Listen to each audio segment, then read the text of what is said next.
ijtimoiy tarmoqlarda bir hikoya chiqdi. Bir mushtipar onani boshidan o'tgan sinoat. Shunda hikoya qiladilarki, men otasiz 3 ta o'g'ilni voyaga yetkazdim. Katta qildim. Odamlarni xonadonida xizmatini qilgan paytim bo'ldi. Bevalik nomimga, iffatimga dog' tushirmadim. O'g'illarim katta bo'lishdi. Uylanganlaridan keyin ona endi bizga ruxsat bersangiz alohida bir yashab ko'rsak degan taklif bo'ldi. Nachora? Duo qildim, Fotiha berdim. Bolalarim xonadondan birin-ketin chiqib ketishdi.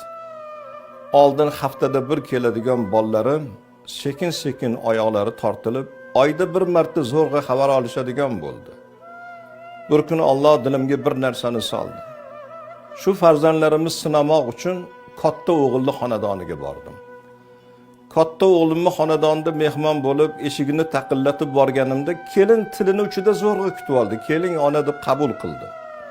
O'sha kuni mehmon bo'lib tunab qoldim. Ertalab bomdod namoziga turib, tahoratni olib, tahoratdan ortgan suvni o'rnimga sepib qo'ydim. Bu bir xiyla uchun. Namozni ado etgandan keyin ertalabki nonushtaga o'tirdik. Kelindan uzr so'radim. Kelin, uzrimni qabul qilasiz, qarilik, betoblik. Men o'rinni bulg'ab qo'yibman degan gapni gapirsam, eshitmagan gapim qolmadi. Juda ko'p haqoratomuz gaplar, tavqinlanatli gaplarni kelin yuzimga soldi. O'g'limdan bir sado chiqarmikin desam, o'g'lim hech narsa gapirmasdan xotinning og'ziga qarab turdi. Dilim og'ridi. U ham yetmaganday ketayotganimda o'zim yotgan o'rnimni kelin o'zimga yudirdi. O'zimni o'rnlarimni, choyshaplarimni yuvib, dilim og'rib shu xonadondan chiqib ketdim. Oradan 3 kun o'tgandan keyin ikkinchi o'g'illi xonadoniga bordim.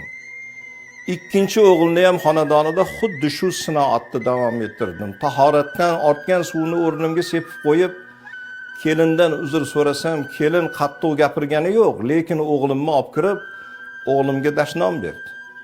Onang undoq, onang bundoq degan gaplarni gapiryapti, qulog'imga kiryapti. Bolam eshitib turibdi, lekin onam mehmon-ku degan gap o'g'illar og'zidan chiqqani yo'q.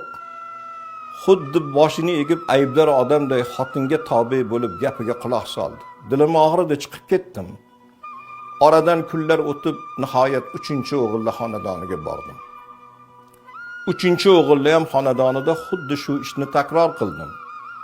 Tahoratdan ortgan suvni o'rnimga sepib, ertalab kelinga uzr etsam, ikkita kelindan eshitmagan gapni bu kelindan eshitdim. Ona, qo'yningizga olmang. Men sizni xizmatingizni qilaman deb kelin bo'lganman. Meni erimni tug'ib voyaga yetkazib, siynangizni buloq qilib emizgansiz. Bir paytlar bizni erlarimizni teylarini siz yugandirsiz, xizmatlarini qilgandirsiz. Men endi sizni xizmatingizni qilaman, qo'yningiz cho'kmasin deb kelin xizmatimni ado etdi. Yuragimdan oftob chiqqanday bo'ldi. 3 ta o'g'il tuqqan ekanman, o'g'il bolasini endi ko'rganday bo'ldim. Oxirida chiqib ketayotganda kelindan barmog'ini o'lchamini so'radim. Kelin barmog'ingizni o'lchamini aytsangiz. Kelinni barmog'ini o'lchamini bilgandan keyin to'g'ri zargarlik do'koniga bordim. Erimdan qolgan dunyo bor, qo'limda mablag' bor edi. Tilla taqinchoqlar oldim, sovg'a salomlar oldim. 3 ta o'g'limni xonadonimga taklif qildim. Ayolinglar bilan kelinglar.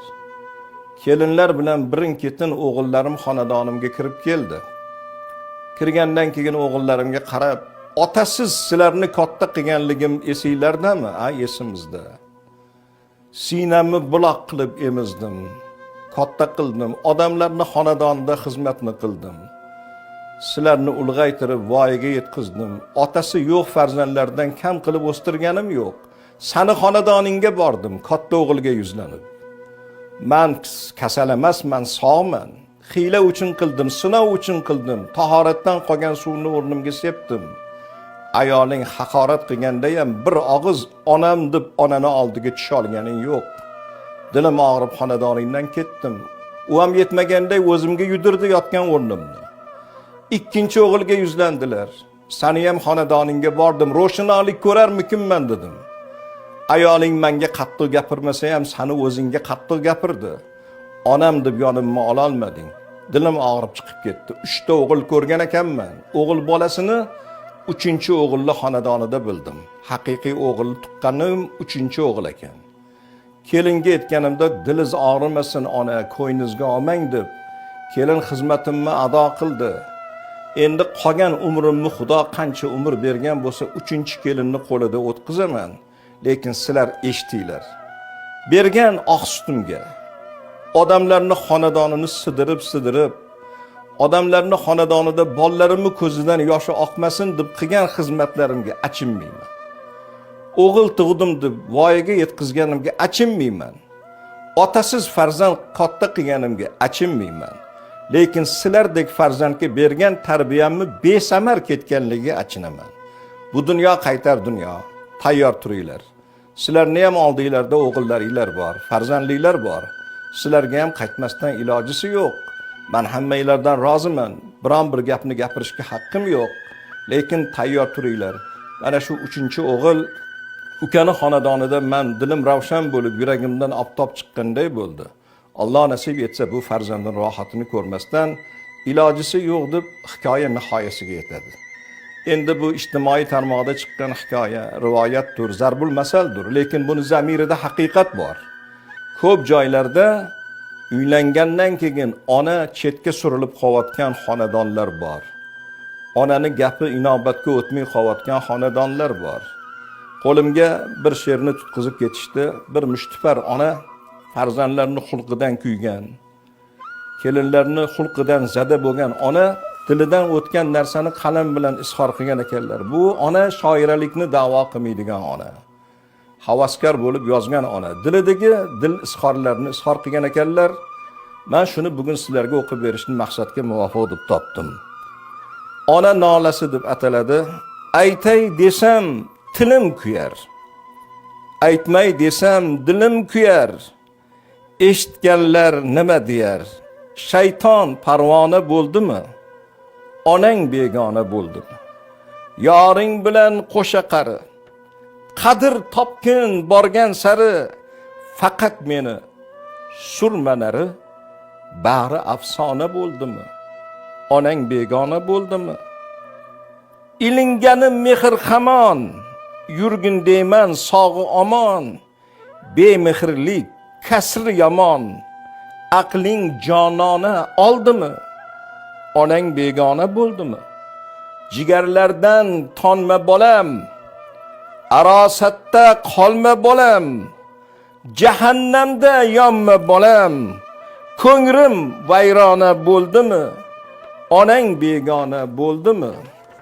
Yor deb qolding, yor deb qolding, ishonganim bor deb qolding, usiz dunyo tor deb qolding, ko'nglim unga zor deb qolding, bolam qiyomat keldimi? Onang begona bo'ldimi? Onang o'lmay turib o'ldimi? Onang begona bo'ldimi? Mana endi to'g'ri bir xulosa chiqaradigan bo'lsak, bu bir mushtipar onani yuragidan chiqqan so'zlar. Buni eshitgan odamlar to'g'ri bir xulosa chiqaradi degan umiddamiz. Ona hayot ekan, qadriga yetmaydigan farzandlar bor. O'tgandan keyin gardini topolmay yig'lab yurgan farzandlar bor.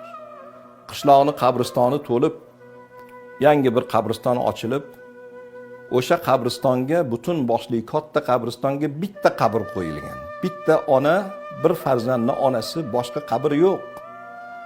O'sha bola onasi qabrga qo'yilgandan keyin bir oygacha xonadoniga kelmagan kechasi. Kechasi xuftondan keyin yo'q bo'lib qolar ekan, ertalab kirib kelar ekan.